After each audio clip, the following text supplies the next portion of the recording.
Buenas noches, queridos hermanos.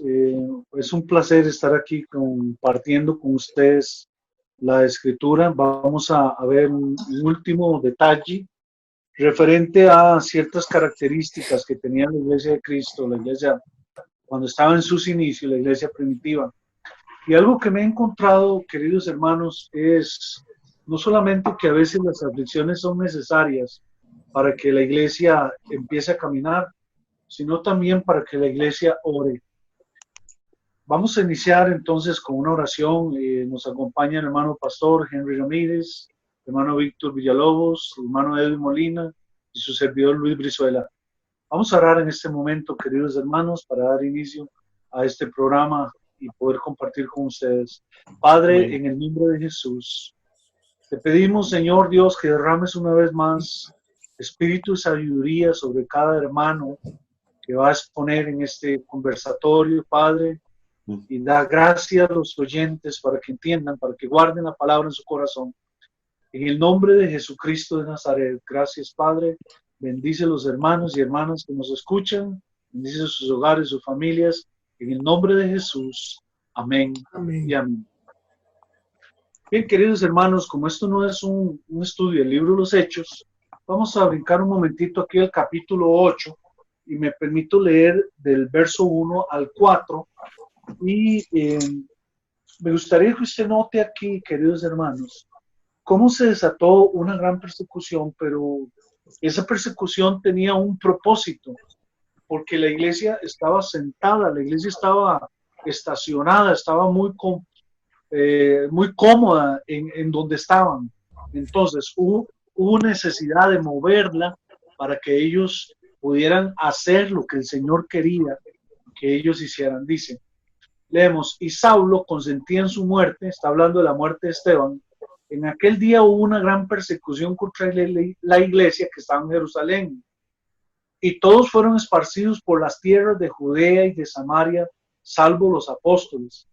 Y hombres piadosos llevaron a enterrar a Esteban e hicieron gran llanto sobre él. Y Saulo asolaba la iglesia, dice la palabra, y entrando casa por casa arrastraba a hombres y mujeres y los entregaba en la cárcel. Verso 4.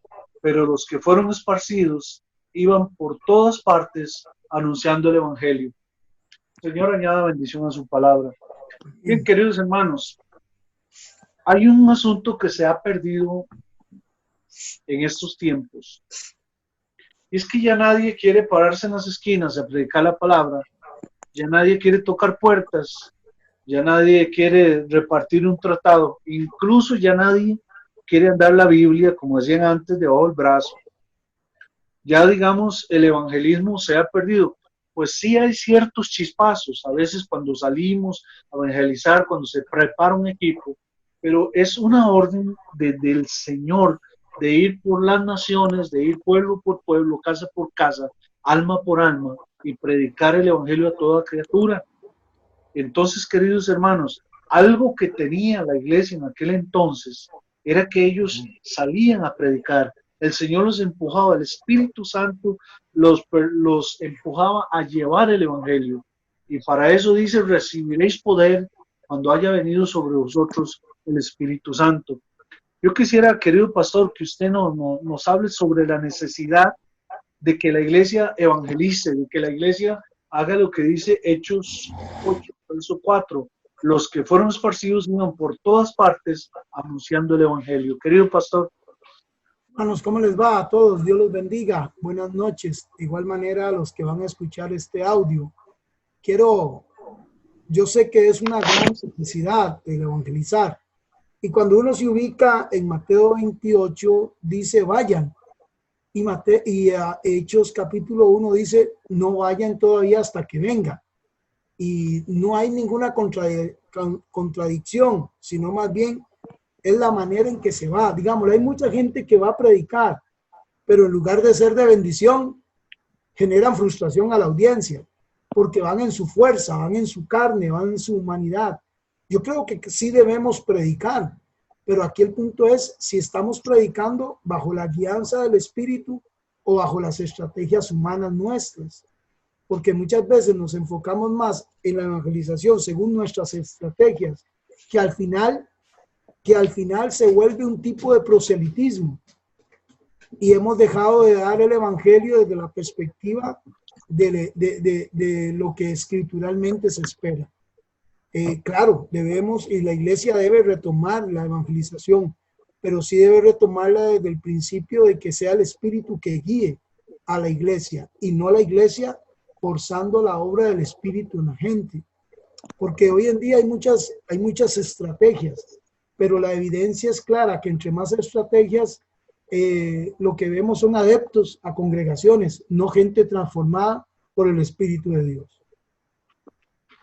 Bien, querido pastor, sin embargo, es necesario que la iglesia anuncie el evangelio, que la iglesia comparta, que invite a alguien a la iglesia, que diga, mira, yo he estado recibiendo de Dios, vea, Dios me ha bendecido, yo quiero invitarle para que usted venga conmigo, como hizo aquel hombre cuando Es que, Jesús le dijo. disculpe Luis, es que usted me está hablando, digámosle, de invitar y eso no es evangelizar.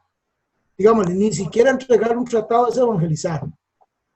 Evangelizar es explicar el plan de redención a la gente. Digámosle, podemos salir a tocar una puerta y dar un tratado y está bien, eso no está mal. Pero cuando usted me pregunta de evangelizar, yo estoy pensando en ese contexto.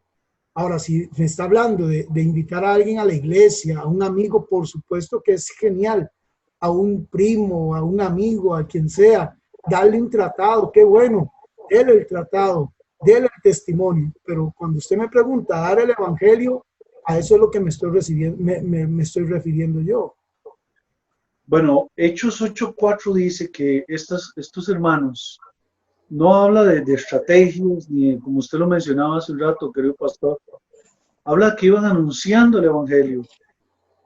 Y hoy en día, hermano, casi que nadie invita a nadie, que nadie reparte un tratado, que nadie, digamos, tiene una iniciativa en esto, sino que pasan los días, pasan los años, hermano, y digamos, hay iglesias donde no se anuncia el evangelio. Querido hermano Víctor, quisiera escuchar su opinión sobre este asunto de la iglesia, que era una característica que ellos iban anunciando el evangelio, querido hermano. Sí, bueno, es que la gran comisión que está desde Mateo 28, ¿verdad? Como leía el pastor Henry, fue dada no a una élite de la iglesia, fue dada a toda la iglesia, ¿verdad? En realidad, sea un mensaje sencillo o sea un mensaje mucho más profundo, pero esa es una comisión que nos fue dada a todos. Ahora, la pregunta es, ¿por qué hay tantos miembros, digámoslo así, miembros de la iglesia que no evangelizan, digamos? Y es que en realidad no todas las personas que asisten a una iglesia son personas que se han convertido. Entonces, algo dijo el pastor, ¿verdad? Acerca de dar un tratado, invitar, ¿verdad? Que es diferente de evangelizar, como efectivamente lo es, pero ¿cómo vamos a evangelizar si la persona no está evangelizada, digámoslo así, ¿verdad? Yo creo que esa es una orden para todos los discípulos, para todos los seguidores de Cristo, para todas las personas que han nacido de nuevo. Y luego hay un segundo aspecto, digamos, que sí me gustaría mencionarlo. Y es, si leemos Hechos 1:8, dice, pero recibiréis poder cuando haya venido sobre vosotros el Espíritu Santo. Y me seréis testigos en Jerusalén, en toda Judea, en Samaria y hasta lo último de la tierra. O sea, y el pastor también lo mencionaba. ¿Cuántas personas en su propia carne quieren evangelizar? Bueno, yo no sé si ustedes han visto, pero muchas veces hasta terminan en un miche, digamos, aquello de sí me estoy explicando. Claro que sí, hermano.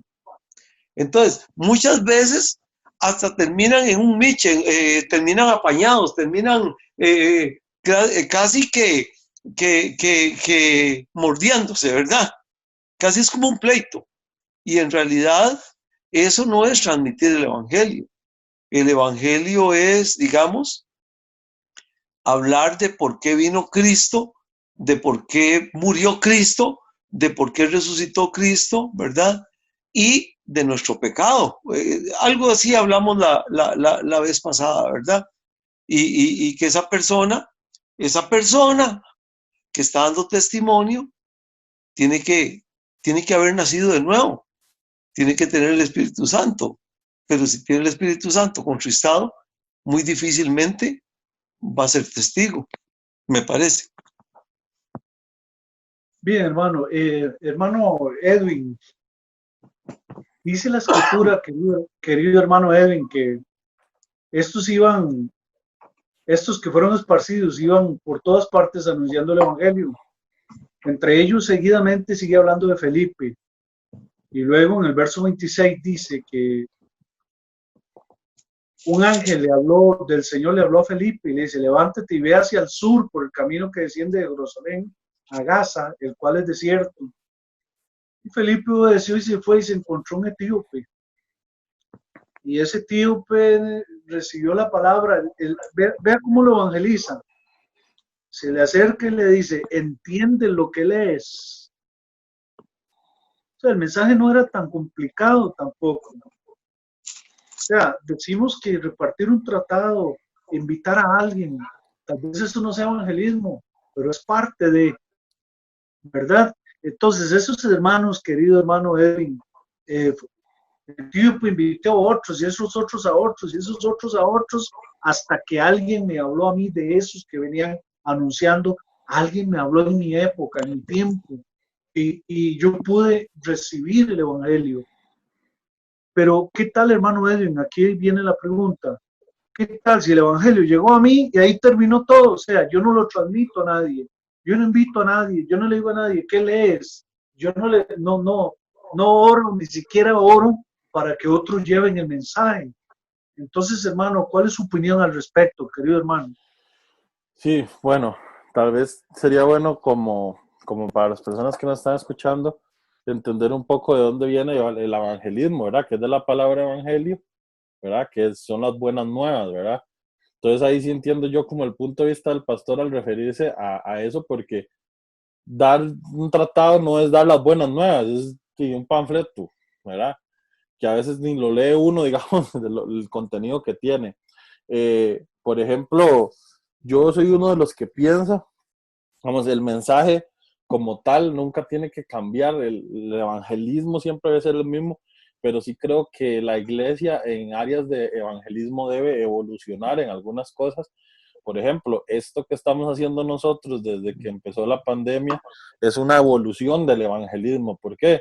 Porque no se puede salir de las casas, pero de alguna manera estamos llevando el mensaje de Cristo a través, por ejemplo, de una plataforma virtual, digamos, y la Biblia no habla de Facebook, ni de YouTube, ni nada de esas cosas, pero es donde encontramos una evolución de esto.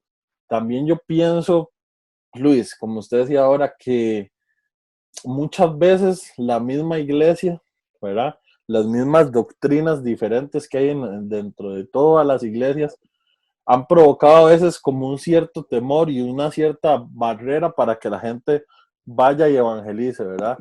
Porque no, que usted tiene que llevar una capacitación de 3 años y medio, ¿verdad? Para que usted pueda, no, Ajá. o sea, de hecho, esto pasa cuando matan a Esteban, ¿verdad? Que comienza esa persecución y la iglesia Correcto. comienza a huir y mientras ellos van huyendo de que los van persiguiendo, van esparciendo el evangelio, ¿verdad?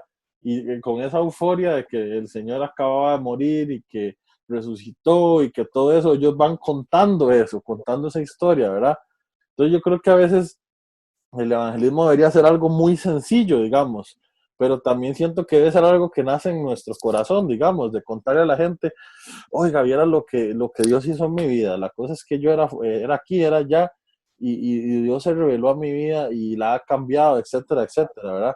Entonces yo creo que también muchas veces las mismas iglesias a veces han puesto como ciertas barreras y ciertos estereotipos para que la gente salga a hacerlo, y también a veces creo que hay un problema de que digamos, en ese entonces cuando hablamos de la palabra era algo nuevo, digamos, pero ahora la gente desgraciadamente, porque a veces no es tan bueno, tiene tanto conocimiento o cree tener tanto conocimiento que creen saber de todo. Entonces usted llega a hablarle y no le dan pelota. Ah, no, es que yo soy esto, agnóstico, ateo, el otro, y ni saben qué es también, pero simplemente lo dicen porque creen, porque tienen un conocimiento ahí que a veces no es falso, digamos.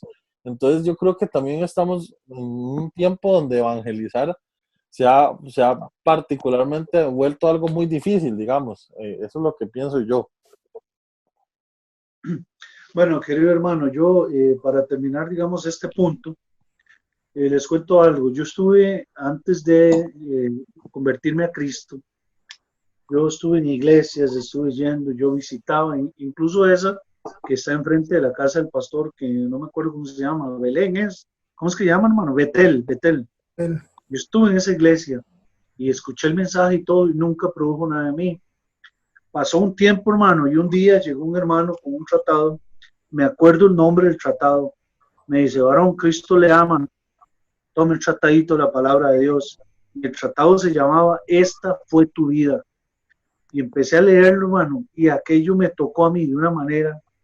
Yo no entendía, digamos, pasajes de la Biblia, 1 de Pedro, Hechos tal, qué sé yo, Juan 3:16. Yo no entendía eso, pero el mensaje me llegó, hermano, y a partir de ese momento el Señor hizo una obra maravillosa en mí. Entonces, creo, hermano, que el esparcir el Evangelio tampoco debe ser tan complicado, hermano, como por ejemplo decirle a una persona, Jesús le ama, Jesús murió por usted. Eh, Hay muchas formas, de las formas más sencillas posibles, como acercarse a alguien y decirle, ¿entiendes lo que lees? Y el otro le dice, bueno, no entiendo, si nadie me explica, ¿verdad? Y él se Luis, sentó y dice, mire, pasó esto. Bueno, gloria a Dios. Luis, Una característica, una característica para pasar a otro punto, queridos hermanos, está en Hechos capítulo 9, en el verso 10 en adelante. Aquí habla cuando ya Saulo de Tarso es tocado por el Señor. Y dice la escritura que él cayó, ¿verdad? No dice si del caballo o del camello o cayó de una carreta, donde sea, pero dice que cayó al suelo. Y él dijo, Señor, ¿quién eres? Y él dijo, yo soy Jesús a quien tú persigues. Y dice la escritura que quedó ciego, se lo llevaron a un lugar. Y entonces dice el verso 10 que había entonces en Damasco un discípulo llamado Ananías, a quien el Señor dijo en visión, Ananías, y él respondió, heme aquí, Señor. Y el Señor le dijo, levántate y ve a la calle que se llama Derecha, y busca en casa de Judas a uno llamado Saulo de Tarso, porque he aquí, él ora. Me llama mucho la atención como la persona que de verdad se convierte a Cristo, que es tocada por el Espíritu Santo, empieza a orar. Esa es otra característica de la iglesia de hoy en día, que no es una iglesia que ora. O sea, sí hay hermanos que vienen a orar, que son fieles, que, ¿verdad? Pero yo encuentro que hoy en día, hablo en general, la oración se ha abandonado mucho. Ahora, digamos, la familia se reúne, pero todos con su teléfono celular, usted lo puede ver, hermanos, en su propia casa, cómo se están reunidos y todos están con un celular por aparte. O sea, ya digamos, esa parte de la oración, no digo tal vez en el caso de usted, querido hermano, pero en muchos casos se ha perdido la oración. ¿Qué nos dice respecto a esto, querido pastor? Ponga a los demás, hermanos, yo los escucho, ahorita les comento. Luis, yo quería, como antes para mencionar nada más algo de lo que usted mencionó acerca del evangelismo, tal vez para que eso cale en nuestro corazón, porque vamos, nuestra responsabilidad es evangelizar, llevar el mensaje, digamos, pero eso no significa que todas las personas a las que nosotros llevemos el mensaje se van a convertir. ¿Okay? Yo me acuerdo una vez que mis papás tenían como una hija de la iglesia en Zarcero, y nos fuimos a todos los jóvenes a evangelizar y no se convirtió, pero nadie, ¿verdad? Y todos los jóvenes tristes y todo, y yo les decía, muchachos, nosotros podemos repartir tratados, hablar y todo, pero al final, quien dispone, quien va a abrir su corazón a ese evangelio es el Señor. Entonces a mí sí quisiera como reforzar eso, porque tal vez mucha gente, también la gente se desmotiva, precisamente por eso que yo hablo ahora, de que como la gente cree saber tanto, entonces, no, yo no hablo mejor porque nadie se convierte. Es porque es nuestra responsabilidad y punto, es porque el Señor nos manda a ser discípulos, porque Él nos manda a hablar de su palabra. Él no nos está diciendo que todas las personas a las que lo vayamos a hacer se van a convertir, entonces sí quería como mencionar eso. Claro que no, perfecto, man. Pero si hay una cosa que hay que dejar en claro, queridos hermanos, que hay que evangelizar, hay que evangelizar. Si de verdad somos la iglesia de Cristo, si de verdad hemos escuchado al Maestro, tenemos que escucharlo cuando nos dice, vayan por todo el mundo y hagan discípulos a todas las naciones, bautizándoles en el nombre del Padre, el Hijo y el Espíritu Santo. El que creyere y fuera bautizado, dice, será salvo. Así decía el Señor.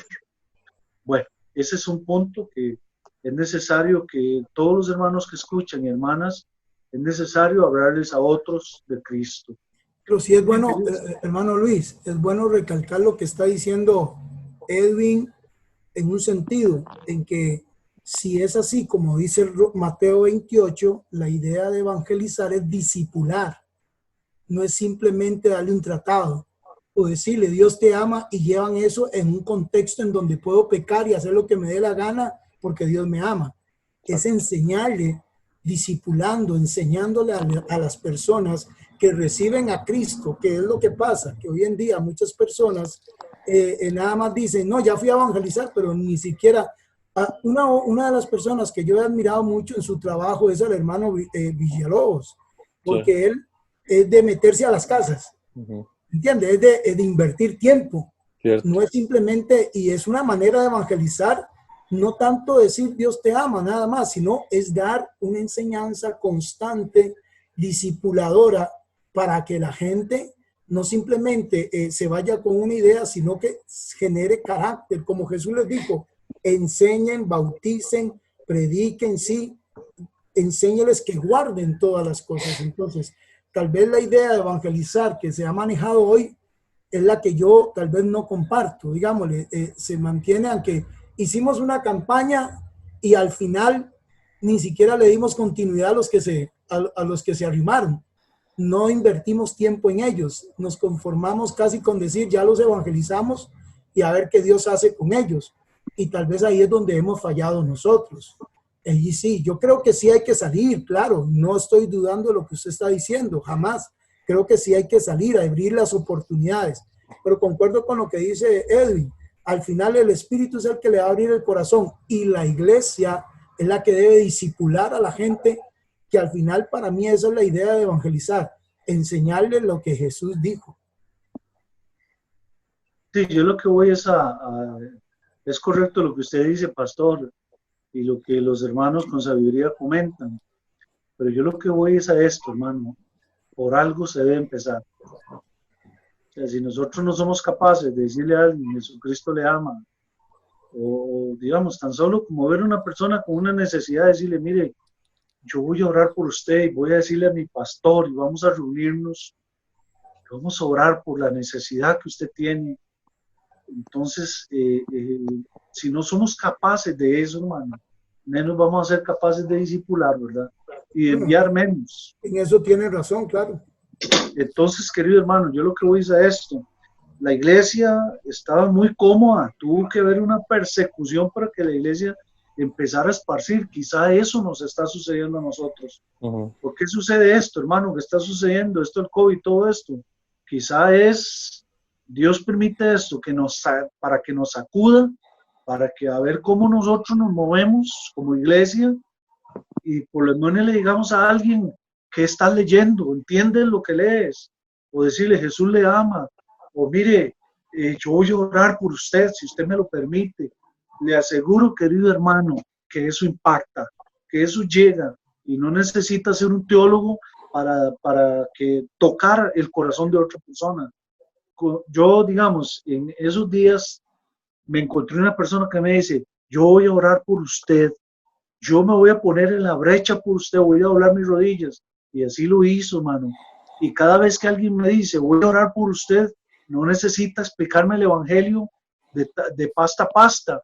Con solo eso ya me está predicando el evangelio, con ese testimonio, con esa forma de ser, con ¿cómo se llama? Con esa luz que me está irradiando esta persona.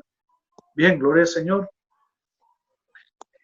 Siguiente característica, hermano Víctor. Me doy cuenta que Saulo, hermano, está orando cuando Dios le dice a Ananías que vaya a la calle que se llama Derecha y que ore por Saulo. Querido hermano, me llama mucho la atención que el Señor le dice a Ananías, porque he aquí, él ora. Oiga, el hombre se acaba de convertir y ya está orando, hermano. ¿Será eso una señal del verdadero creyente? Que le nace ese deseo de orar, querido hermano Víctor. Bueno, sí, porque una persona que se convierte, digamos, su escala de valores tiene un cambio.